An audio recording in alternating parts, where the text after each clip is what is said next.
Welcome to another episode of Black Belts and Boardrooms, where we talk to leaders who've earned their stripes through their craft. And today, we don't have another guest or leader. Renard, do you know why that is? Man, it's another great episode with just me and you. And sometimes we got to have those. We love our guest. Of course, we love every single guest, but sometimes we just got to have me and you on the episode. So I am excited about our topic today. Very excited. Well, me too. And you and I have talked about, how we got started in martial arts. And I think today is a good day to talk about that very specific topic and do it on the record. I know that I get the question, hey, Black Belts in Boardrooms, that's a cool name. How did you arrive at it? Do you ever get that question? All the time. All the time. People love the name and they always want to know how did we come up with that name. So it's already always a great conversation. Okay, so I'll tell you what I tell people, and I know I don't want to spoil it for you, but I'll say this for me. What I've always told people to keep it simple is that you and I are both black belts in our respective martial arts, and that first part of the name is a nod to that. The second part of the name is because you and I have spent a well part of good part of 20 plus years individually in corporate America, and the boardrooms piece is a nod to that. So that's my usually short answer that I give. How about you? Same here. I always tell people that we're both black belts in our respective martial arts, and talk about that we're in tech and how long we've been in that. So the merge the two, I always tell people no one has ever merged the two together. Usually you see a podcast and one's just about martial arts, and then you see one that's just about executive leadership in the boardroom. But we decided to merge the two together because there's so many similarities and synergies that go between martial arts and leadership together. So it just made sense. Yeah, and that's why I'm excited today. I really am. Because you and I get to talk about not just martial arts, but we get to talk about how this shows up in our day-to-day professional lives too. I think it's fair to say that if it wasn't for martial arts, you and I would probably not have, and this is a long list, but I'll just start with, empathy, compassion, the emotional fortitude, the discipline, and the ability to be of service at all times to everyone, whether it's family, friend, community, colleague, etc. You and I have that baked into us. Would you agree with that? I would agree with that. I agree. I would also probably add, being able to be uncomfortable in many situations and being able to just be comfortable in that uncomfortableness, if that makes sense. Both are martial arts, like, I'll say from jujitsu, you put in many uncomfortable positions. Many most people would freak out in, etc. It keeps us very calm in those positions and things slow down for us. We can see things ahead of time, etc. In a sense, we're proactive on where we place our arm, etc. So it helps out a lot when it comes into leadership because if there's a major thing going on, there's a crisis, something critical, depending on what you do in tech, the leader or whomever has to be as calm as possible, even when the ship is on fire. Because if you're not calm, how is everybody else going to be calm in order to get through it? So, martial arts does teach you that, puts you in that. It humbles you. Remember, there's a big humbleness in there. If you have an ego, martial arts will humble you very quickly, and I think that's another piece that you gain in martial arts as well. We talked about this briefly when we had Dr. Megan Jimenez on the podcast. Dr. Jiu-Jitsu, as she's also called. Um, why did you pick jujitsu? Because I can't get so close to people and feel comfortable. I mean, that sweat dripping off of somebody's face, and then they're hugging you and this close. Like I personally couldn't get myself past that. Why did you choose jujitsu? Oh man, I chose jujitsu. I saw for me, I saw the UFC, like many others, and saw someone who was smaller than everyone just tap everybody. So it got me very interested in jujitsu. After that, you do get past the sweat, etc. Now it just becomes normal at the end of the day. Now, but it's something you get used to. It's normal. It's not a thing. If you think about it, if you're fighting in the street, at some point close combat will happen. unless something else happens. So you just get used to it. I don't know how many times I done had sweat dripping to my eye, and vice versa. Other people I roll with, but it happens.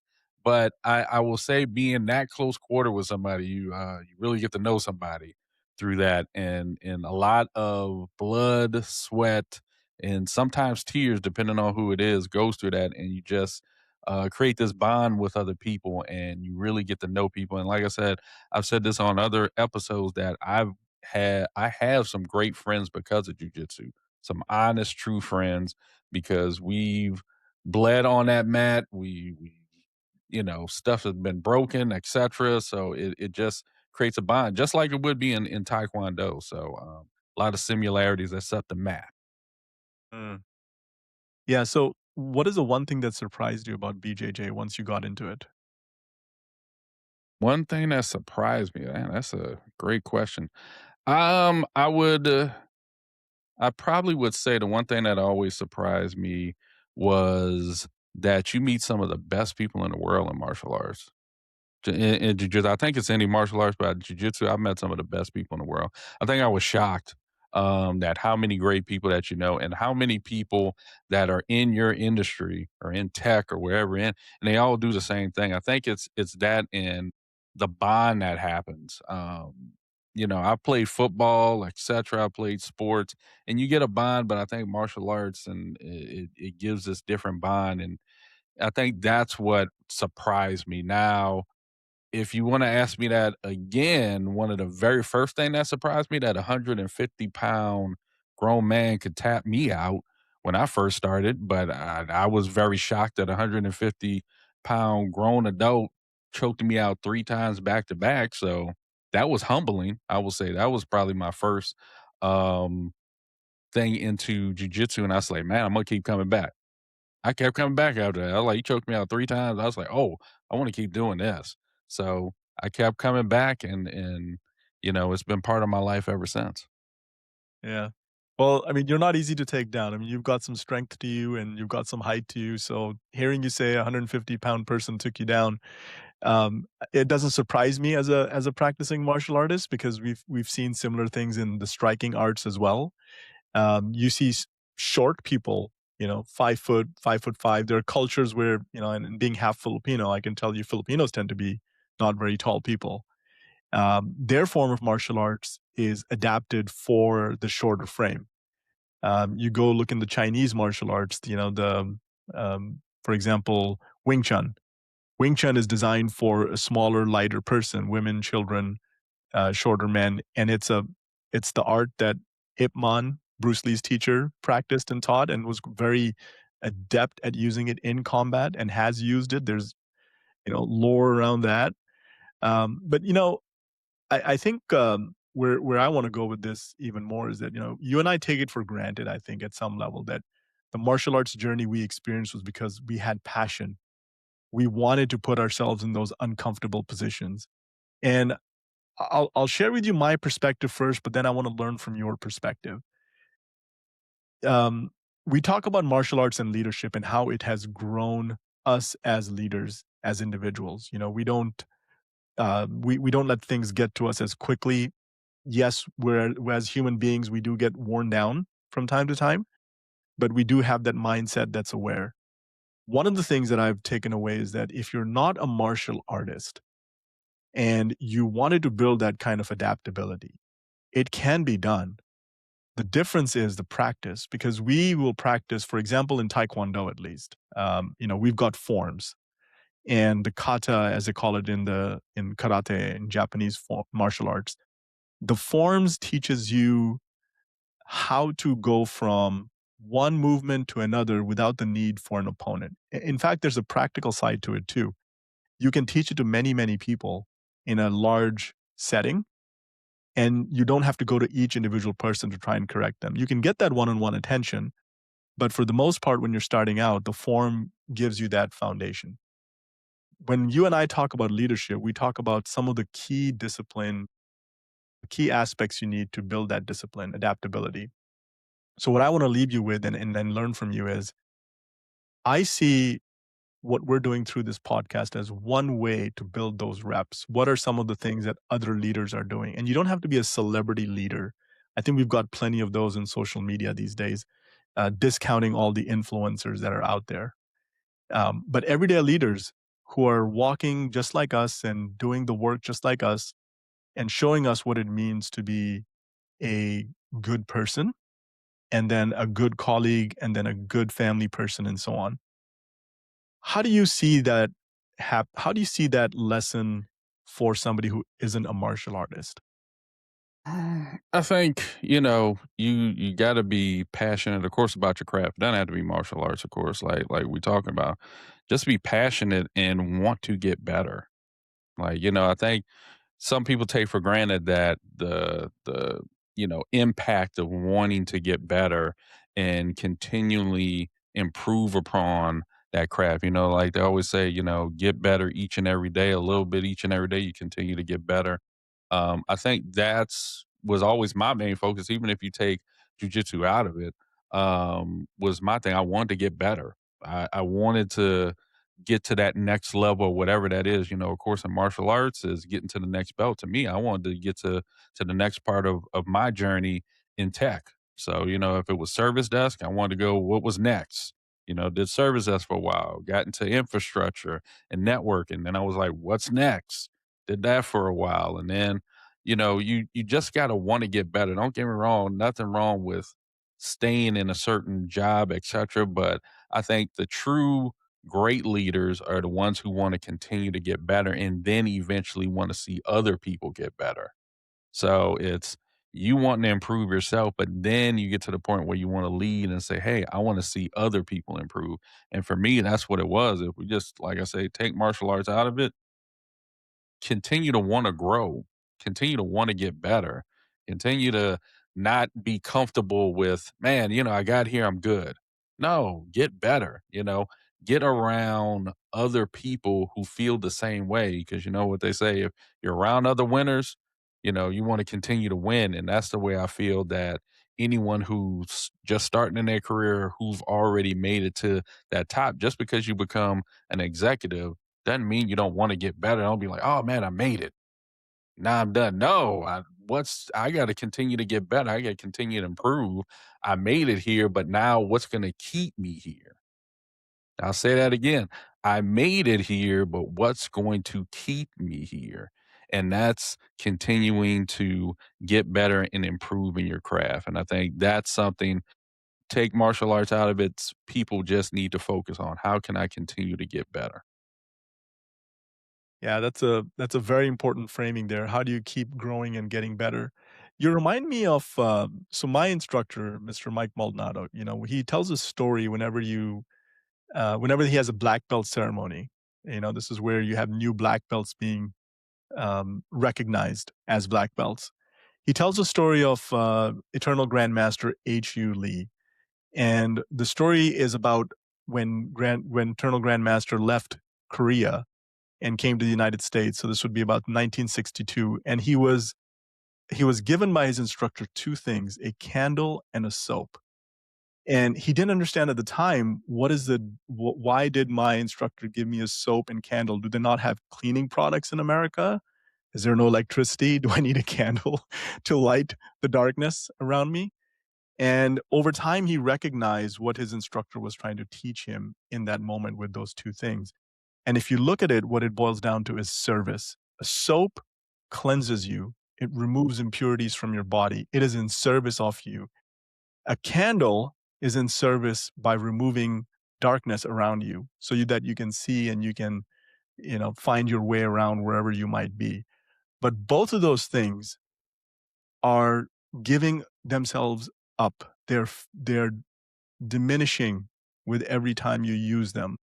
And that's what an instructor does. And that's something that I've held on to as a belief for a long time, which is always be in service of others. And I think you're saying the same thing is that if you get better, you're able to do more for others.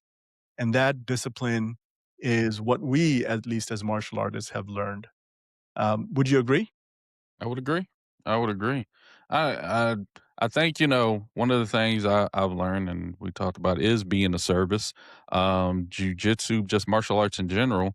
Once you get to black belt, actually, I'll say even before that, once you start getting in jujitsu around purple belt, brown belt, you want to start teaching others. It's something, it just happens. You just wanna start teaching others, you wanna start showing people will start asking you, "Hey, can you show me how to do X, Y, and Z move, or can am I doing this right?" And then when you get the black belt, you just feel like you wanna give back and start teaching. For me, jujitsu has given me so much, I say it all the time, I wanna give back, I wanna teach others, just because it has given me so much confidence, etcetera, empathy, just overall understanding. I want to give that to somebody else. Martial arts for me has given me something more than money could give to me. Money keeps the lights on and everything, but martial arts and just jujitsu in general has given me so much. So I would agree. I agree with that. But I'm kind of curious, Amir. You're a third degree black belt. What made you decide to go into a dojo one day and say, I want to start kicking people in the face? What made you make that decision? So, I mean, I've always been fascinated by, martial arts going back to the '80s, those old movies, the kung fu theater movies, and TV shows. But, one of the things I mean, that was the naive young self of me who wanted to be in the martial arts. But truth be told, at the end of it, what it boiled down to is that I recognize how uncomfortable it was to be around other people with varying degrees of skill and putting yourself in harm's way. I mean, being kicked in the face is no fun. The first time you get kicked, it actually jars you psychologically because you don't expect that force against your skin, let alone your head and everything else. But what you realize at that point is that you as an individual, your abilities, your strengths, your weakness, whatever those things are that you believe to be true about yourself, are not static. They change over time. The question that I was left with for myself that, really just encouraged me to go back again and again and again is that how much are you willing to challenge your beliefs about yourself? And what does that look like at the end of it when you go through this journey as a martial artist? Because if you're a technologist, your journey is going to yield different outputs and outcomes.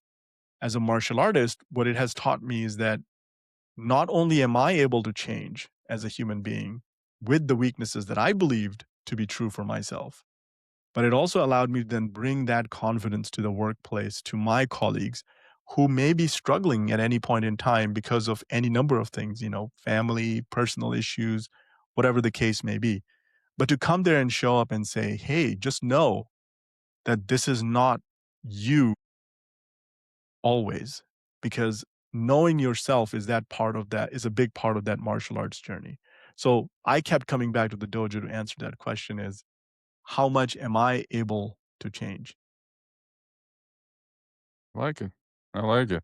So, here's another question just to answer that. You started, but then you got a first degree, a second degree, a third degree. That takes a lot of, dedication, etc. You could have just got a black belt and say, "Oh, I'm done," and I could just walk around and say, "Hey, I'm a black belt."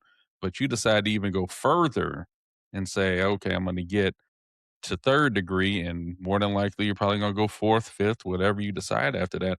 What was that progression like between 1 through 3?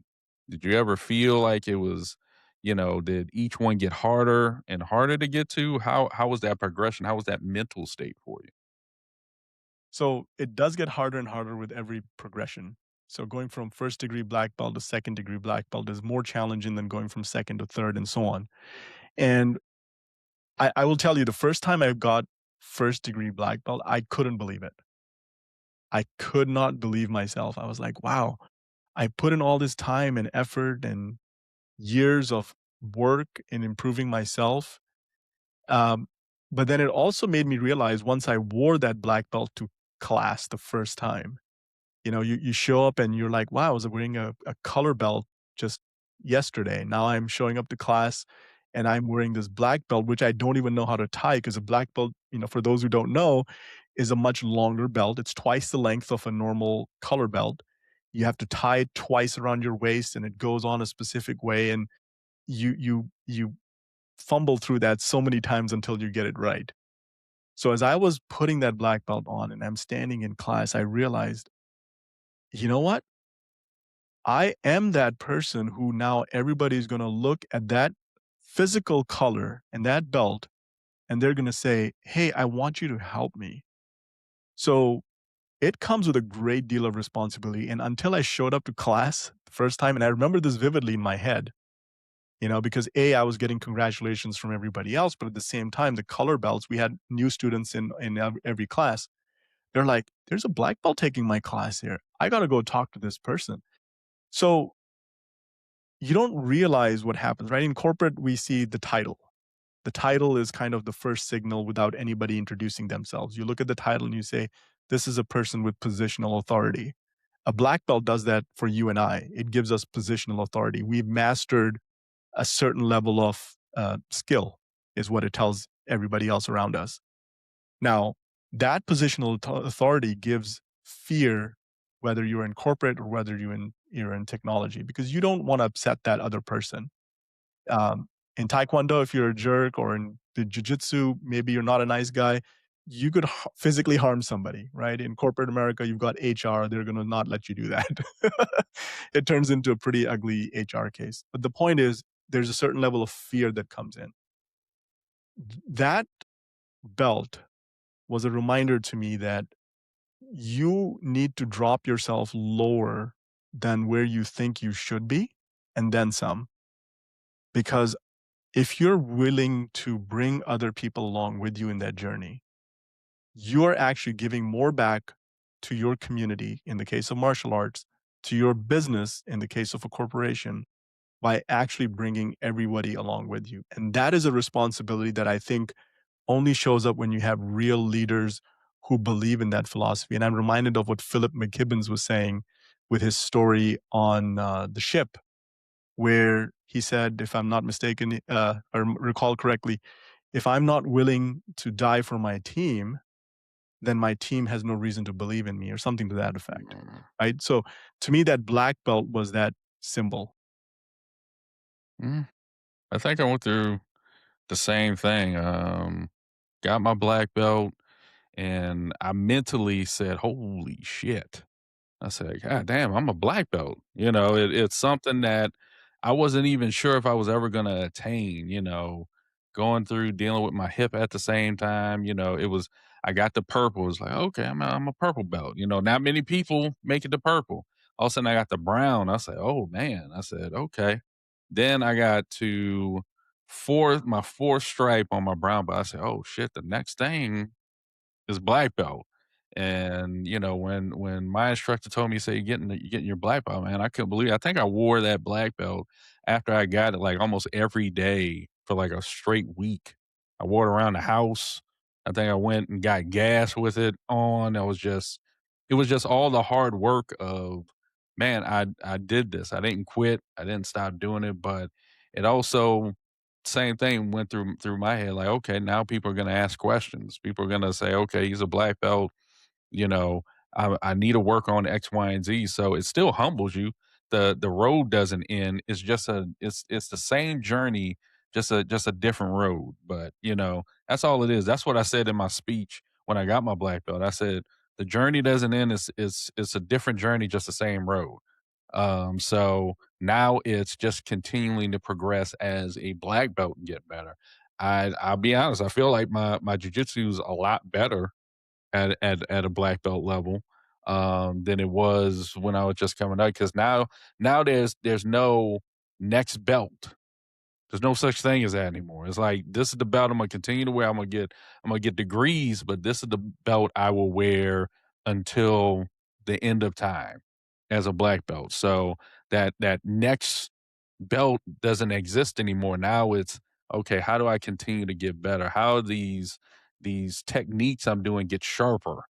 How do I get to help other people who are trying to come up? How can I be the best role model I can be for the other people who are now coming up after me? Here's a funny thing, like, when a lot of us, we have about, Imma say now, I think we have about, like, 14 black belts in the gym now. I remember when most of us, the first 10 of us, we used to sit around all color belts, and like, "Man, you know how many black belts are gonna be in here in a couple of years?" We used to sit there and think that, like, we were all, like, brown belts, purple belts. We say it's gonna be a bunch of us just in here as black belts. Just imagine 10, 12, 14 black belts just in here. And now we get to say, like, who's coming after us? How can we get them better so they can come join us? So they can be on this wall that I walk past every time I come in the dojo, and we see our faces on this wall as being the black belts of this gym. How many people, I'll add this, how many people that I've never met who started at our gym say, "Man, I've seen you before." "Yeah, yeah, I've seen you." Like, "Yeah, I'm the guy on the wall over there." It was like, "Man, so good to meet you. I just always see you on there. So good to meet you in person." I was like, "Man, it's a humbling experience to be able to become a black belt, learn and just enjoy the journey." It was something I never thought I was gonna be able to do. So, like, again, I'm gonna say again, it has given me so much. So, I'm definitely with you on that. But now I gotta ask you another question. So, we talked about you got to your third degree, etc. You started, but now that you're along in your corporate journey, what do you keep going back to from your martial arts journey that keeps you motivated to keep moving in your professional life? First of all, I wanna recognize what you just now said, which is there is no other color after black. That Nothing. that is a great reminder for me too. There's only degrees, there's no more color. So I think that's an important distinction here because you and I, and I wanna answer your question this way because it goes back to something you and I have talked about offline. As a leader, if you want to project yourself as a leader, it's not the title, right? So to your question, how does it show up for me? It shows up for me in the way that I always want to give back and watch other people succeed.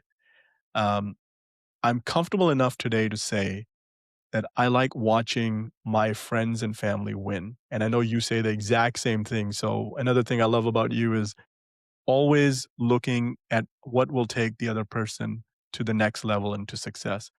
And it's that level of unselfishness that I think is what brings me from the dojo to the corporate world. So it's as simple as that. I want to see my friends and family and my colleagues win, um, because if I want success for them, I'm pretty sure that is an experience the universe will give back to me in some capacity. We talk about karma. I think this is my way of saying that, want for others what you would want for yourself. I agree with that. I agree. Man, I could sit here and talk about martial arts all day, to be honest with you. Well, I want to ask you something now because you've got me thinking about positional authority, and that's what a black belt really does. It shows you as an expert, and you're absolutely right. It's now refining our skills at where we are today, continually becoming sharper and sharper. What is the one thing you tell? Because I know you're an instructor too in your gym. What do you tell white belts, from day one when they walk into your gym? Man, the main thing, is be humble. This isn't easy. Most people, there is a fact that in jujitsu, most people quit by the time they get to their blue belt. That's it. They're done. They get a blue belt and they're done. Most people do not make it to purple. Most people don't make it to black. That's why the more you move up, the smaller the group gets. So if you do a tournament, there's, you know, 3,000 white belts. There's probably like 2,000 blue belts. And all of a sudden purple gets small. Purple gets into the hundreds. Brown, black belt, less than 100. There is less than, I think, and I could be wrong, I think there's less than 300 black belts on the globe. So, I tell anybody, take it day by day. Some days you're gonna be great in here, and some days you're gonna get humbled a lot in here. You're gonna get tapped a whole bunch, but keep coming back because you're doing more than someone sitting on the couch. I tell people that all the time. You're doing more than someone sitting there, not doing anything. So each day, continue to get better. You're better than your last day when you come in here. Some days you're the hammer, some days you're the nail. It happens even at black belt. Some days you were like, man, it was great, and some days you're like, man, I got wrecked in here each and every match. So be humbled because this is not easy. Jiu-jitsu is called the gentle art, but it's not gentle. It humbles you, but that humbleness that you get from jujitsu takes form in everywhere else. You're humbled, you're grateful.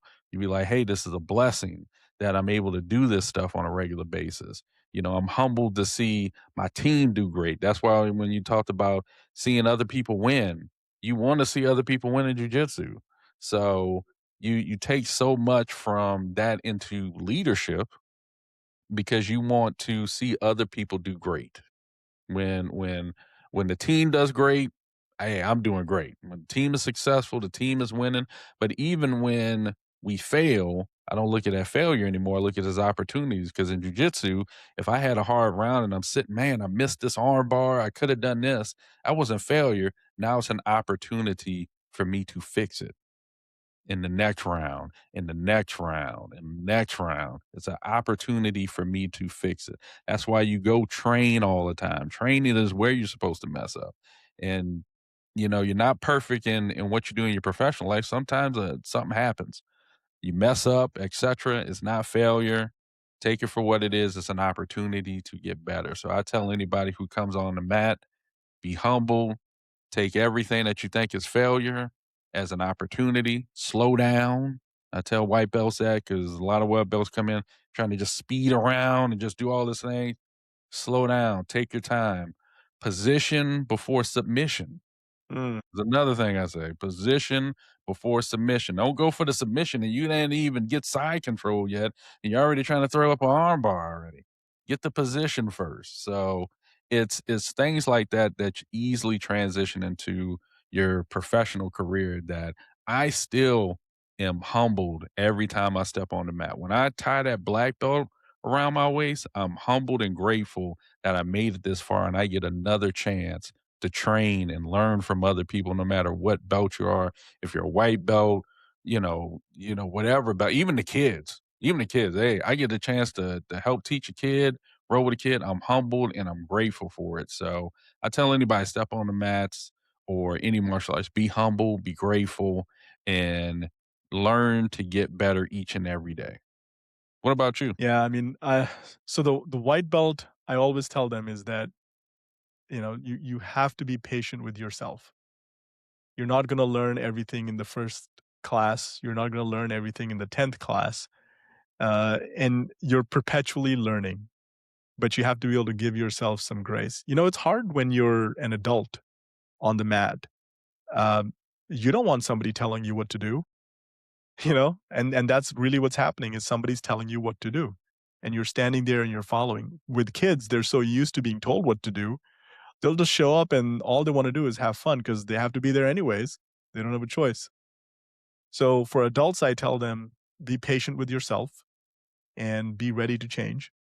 For the kids, let's just try and make it as fun as it is possible for them because they will learn the martial arts, they will learn the skills, but we want to make sure that they're good human beings at the end of it, that they're being good community leaders at the end of all of this work.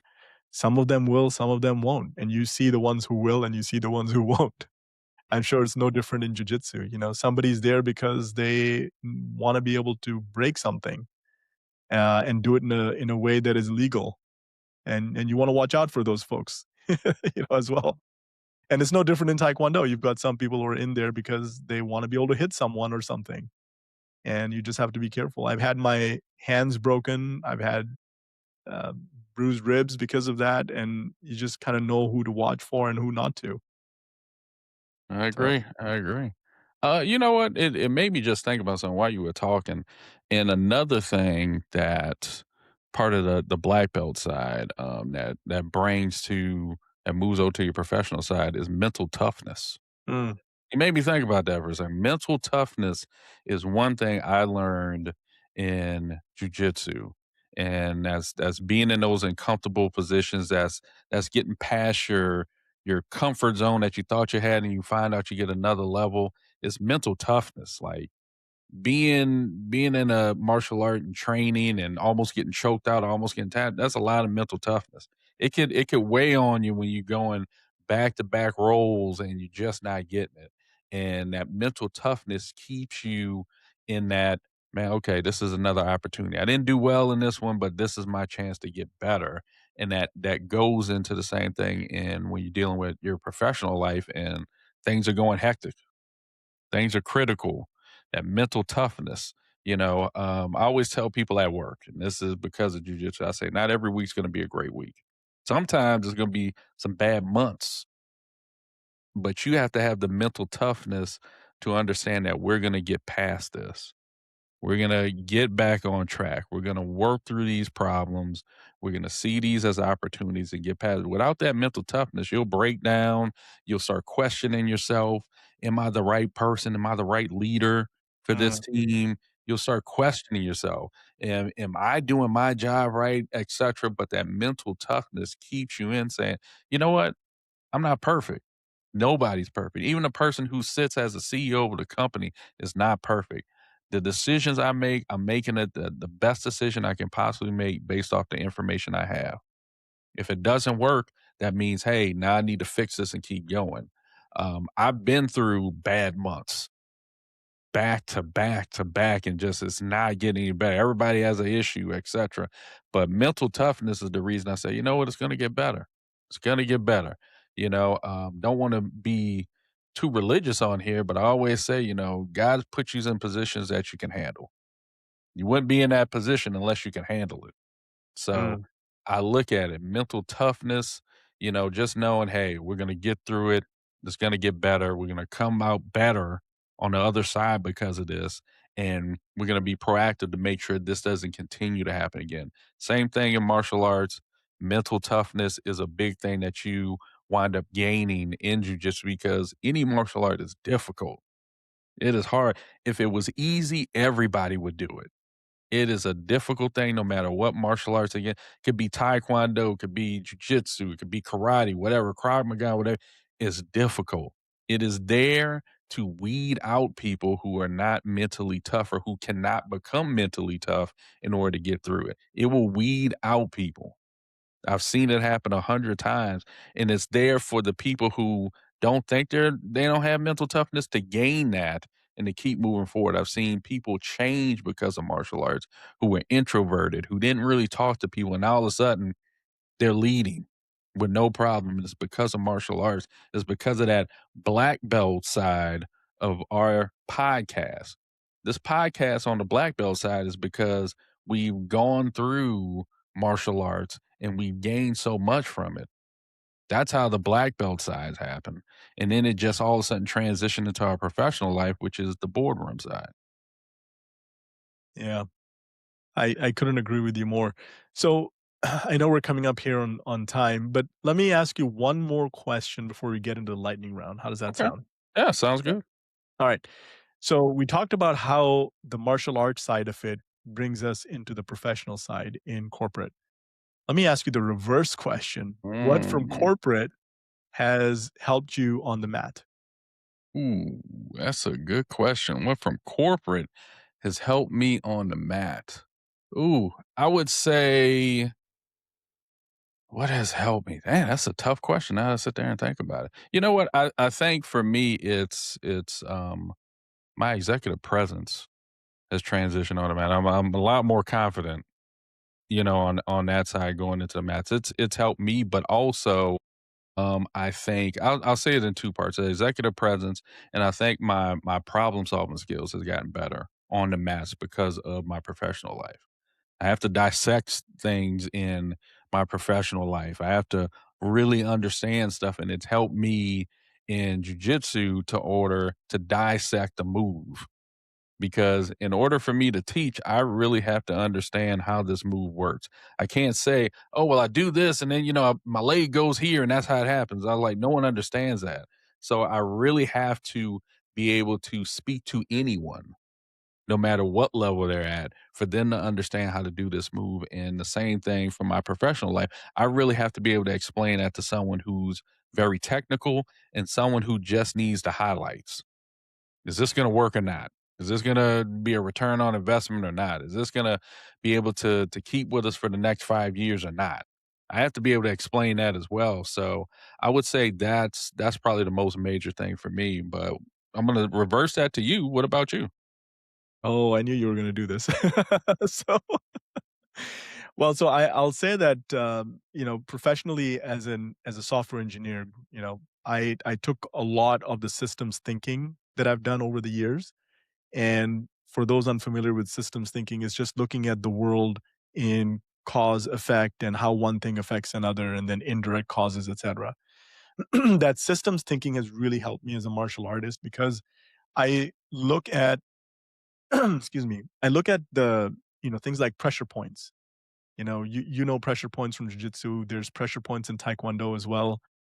How you can very quickly bring a person to their knees by just attacking those pressure points. And the same is true in business and technology, where if you have, in technology, volatilities within your systems, you know that it's vulnerable and how it's vulnerable and what the things you need to do to protect it. So I bring that type of thinking to the dojo when I'm, sparring somebody. What are the different ways in which that person is addressing me? How can I exploit those weaknesses? Knowing what I know about the human body, how can I quickly bring them, into a submission or defensive position where they're no longer attacking with such aggressiveness?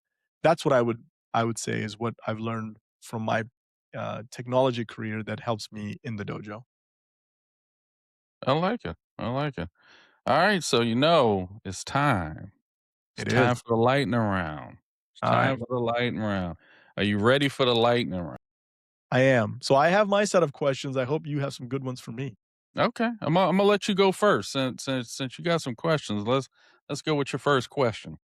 All right. So you asked this at Dr. Jiu-Jitsu, off Dr. Jiu-Jitsu, but I'm going to ask you this question again. Gi or no gi and why?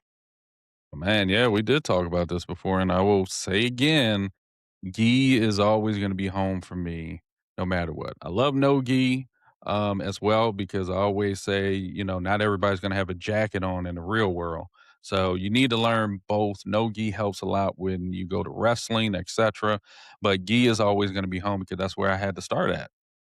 All First right. thing you walk into a dojo or or work on the mats, they give you a gi. You put on that white belt. You're trying to figure out how to put that white belt on. It looks crazy, but gi is always going to be home no matter what. I think it's helped my no gi game and vice versa. So I'm always going to love gi no matter how many times I train no gi.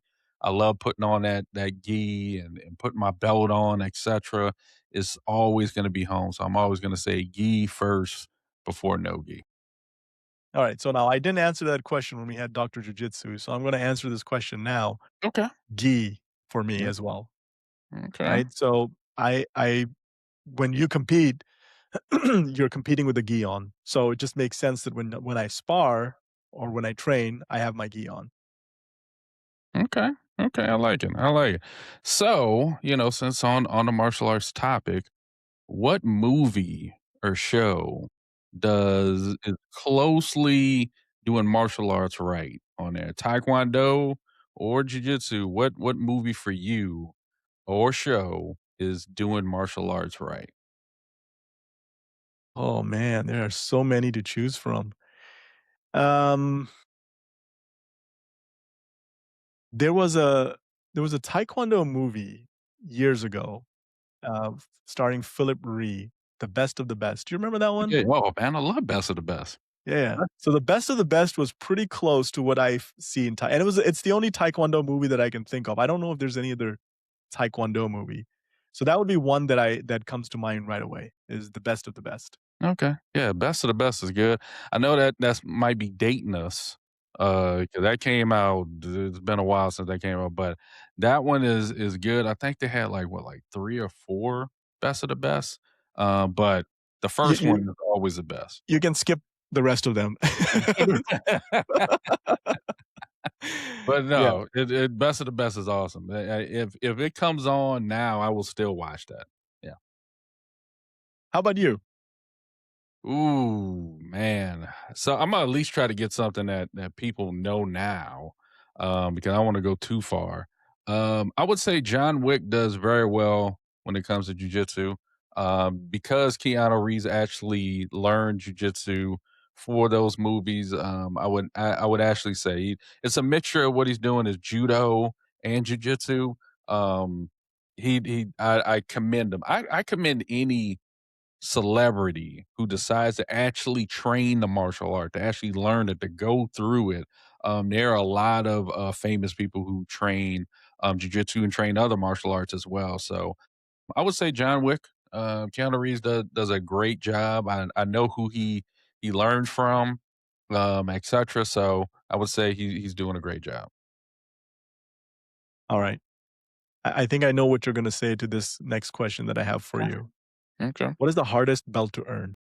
Ooh, man, has to be the white belt. White belt is the hardest one because stepping into any gym is very difficult. I think it was even difficult for me as well, even though I wanted to train, just stepping day one is always the hardest day. So it would have to be white belt. Just because like again, day one is difficult. Most people never make it to day one. Most people have a conversation about it. Oh, I'm gonna do it. Oh, I'm gonna go, work out for a while and get in shape and then come do it. But there are a lot of people who never do it. So that day one, being a white belt, being the most uncomfortable that you've ever been because you're about to start doing a martial arts you've never done. If you're doing taekwondo, kicking, etc., you've never done that. So it's always the white belt. But here's the thing that we say in jujitsu, a black belt is just a white belt who never quit. That's all it is. Because the white belt is the symbol of that you're always open to learn. You're always curious. And that's what a white belt is. And the same thing when you get a black belt, you should still be curious. There's no, man, I got a black belt, I don't learn anything else. You continue to learn.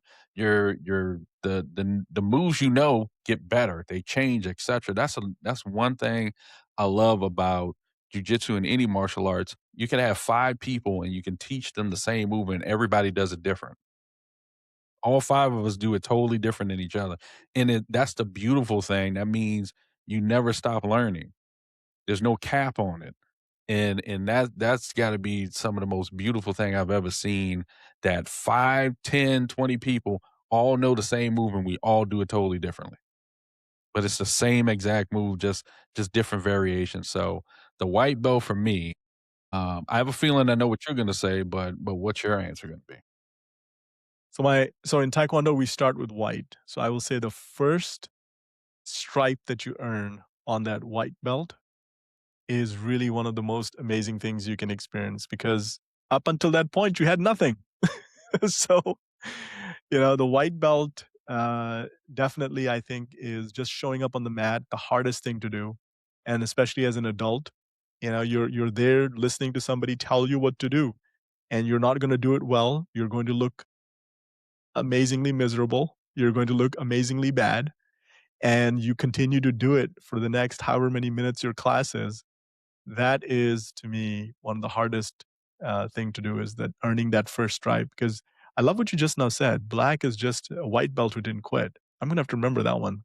Yeah, it's true, and that's for every martial arts because if you notice, every martial arts, to my knowledge, and I could be wrong, starts off with a white belt. That's what you start off with. Every martial art start off with a white belt. Now the stripe colors may change for every martial art, but you start off with a white belt. You don't know anything, and that continues throughout your progression.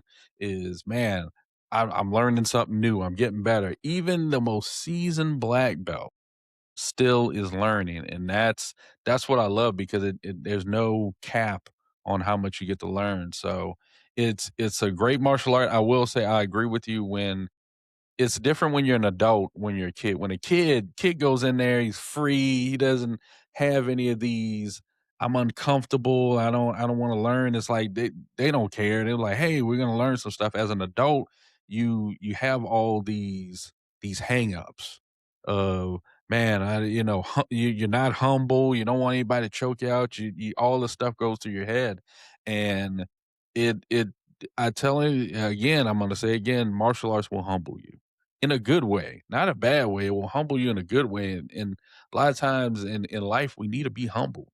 We need to be grateful and carry on in that. Martial arts will humble you very quickly. And I've seen many people quit because they don't like that. They don't like being humble. So that's why I say martial arts will weed out a lot of people very easily. They will get weeded out because they can't be humble. So let's see. Next question. This is gonna be my question here. For the people who are watching, of course, if you got anybody watching or listening to our podcast and they're in their 30s or 40s, what would you tell them about joining a martial art? Mm, do it. Do it. Eh, you know, for all the not just for all the reason that you and I have already talked about, but just the fact that it will it will explain to you in a way that you can feel how and why you're getting stronger as an individual, and why and how some of your beliefs are not helping you. And, we talk about ideas and things, it's in your head most of the time. We're in our head most of the day anyways. But when you can feel it and it's visceral and it's real and you're willing to keep going, reflect and learn, there is no other teacher better than yourself because only you know yourself best. I agree with that. I agree. Do it. I tell anybody that now, no matter what age. I tell people I train with a guy in his 60s. He trains all the time, no problem. He is probably I'm probably gonna give him 150 maybe, and he trains, taps people out, smaller guy, etc. I was like, don't wait, don't feel like you're too old. I've seen people who started training in their 80s. Martial arts in general is for everybody. You shouldn't say, "Oh, I'm too old," or "I need to go do X, Y." Just go do it. Trust me, it will change your entire life when you do. So I agree with that. Just do it. Just do it. Don't have any hiccups about it. Don't wait. Just go train. You will love it. Your body's gonna be sore the first day. It's okay. You will get through it. You will get better. Just think about it this way. Look at yourself day 1, but then look at yourself, let's say day 30, day 60, day 90. Trust me, it will be something that you will not wanna give up at all. You're gonna wanna keep doing it, so I agree, just do that. Yeah. And the community is great. Doesn't matter Yeah. what art you practice, the community is fantastic. 100%, 100%. Some of the best people I've ever met, is through martial arts, through jujitsu. Some of the best people, some people I actually call true friends. Um, I always say you train with these people, and you never know what they do professionally until way later on, which I love. And that goes to show you, and I always talk about this, treat people like people. At the end of the day, all these titles, etcetera, when you train in martial arts, no one asks like, "Oh, yeah, what you're a CIO, you're a CTO, you're a CEO." Doesn't even matter. Doesn't matter. Let's go train. Let's all improve. We could talk about that way later, talk about it over a beer, whatever you wanna do. We'll talk about that later, but on these mats, we're brothers, we're working hard, we're getting better, we're improving, and that's just gonna trickle on into everything else. Yep. As the old saying goes, we all put our shoes on one leg at a time. There you go. There you go. I agree, 100%. So awesome. And with that, Renard, I'm going to call it the end of the lightning round and the end of this episode. And I will tell you, man, this was such a joy to go back and talk about martial arts, to share with our audience why the name Black Belts and Boardrooms in the first place. I think hopefully that's now known and clear. And I love the fact that you and I share very similar values with respect to how we show up for work as well as our own respective martial arts. So Like I said, I could not have asked for a better co-host. I could not ask for a really great friend in you, and I am confident that there are people who will benefit from the conversations you and I have. And I know that you and I are built for service, and this podcast is a service, at least the way we look at it, a service to those who want to become better leaders. And you don't have to look at celebrities to become better leaders. There are many everyday people. If you just stop and ask them their stories, they will tell you, and there's a lot that we can learn from that. Any last words you'd want to say, Renard, before we call it good? Probably the only thing I'm gonna say it again. If you are curious about doing the martial arts, go do it. Don't wait. Get your family involved.